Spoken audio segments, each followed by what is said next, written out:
Breaking news today. The Justice Department of US on Tuesday accused two Chinese hackers of stealing hundreds of millions of dollars of trade secrets from companies across the world and more recently targeting firms developing a vaccine for the coronavirus. Pakistani journalist Matiullah Jan, who has long criticized the military and judicial establishment, was freed after uniformed men had snatched him off an Islamabad street in broad daylight. The UAE blasted off the Arab world's first probe to the Red Planet from Japan's Tanegashima spaceport on Monday.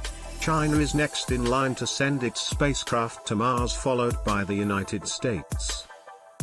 Iran will strike a reciprocal blow against America for the killing of top Revolutionary Guards commander Qassem Soleimani, Iran's supreme leader Ayatollah Ali Khamenei said on Tuesday. An armed man, who seized a bus and took some people hostage in northwestern Ukraine on Tuesday, surrendered to police and was detained. The United States and Britain put on a show of unity against Chinese telecoms giant Huawei on Tuesday. Downing Street said Prime Minister Boris Johnson and Pompeo discussed shared global security and foreign policy issues, including China's actions in Hong Kong and Xinjiang, where there are concerns about rights abuses targeting the Uyghur minority. 14 people were injured, one person was in custody and additional suspects were being sought after gunfire erupted outside a funeral home on Chicago's South Side where at least one squad car was present, police officials said Tuesday.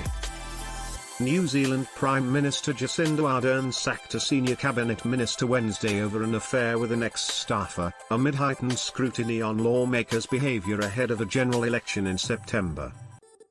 A Chinese-made vaccine against the new coronavirus entered the final stage of testing Tuesday in Brazil, where volunteers received the first doses of what officials hope will be a game-changer in the global pandemic.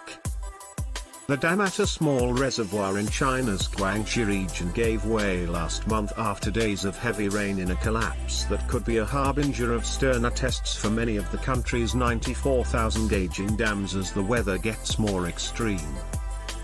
Ousted Sudanese President Omar al-Bashir appeared in court Tuesday at the opening of his trial for leading the military coup that brought him to power in 1989, before the hearing was adjourned to find a bigger venue amid chaotic scenes outside.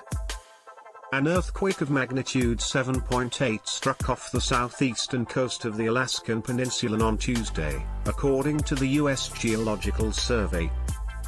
The quake, with an epicenter at a depth of 10 kilometers, prompted the U.S. National Tsunami Warning Center to issue a tsunami warning for the region. The Tsunami Warning Center said tsunami warning was in effect for South Alaska and the Alaska Peninsula, Pacific coasts from Kennedy Entrance, Alaska to Unimak Pass, Alaska.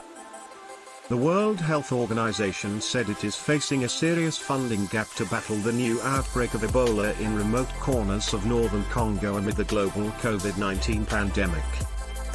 The tension between the US and China has found a new battleground. The US has ordered closure of a Chinese consulate in Texas city of Houston.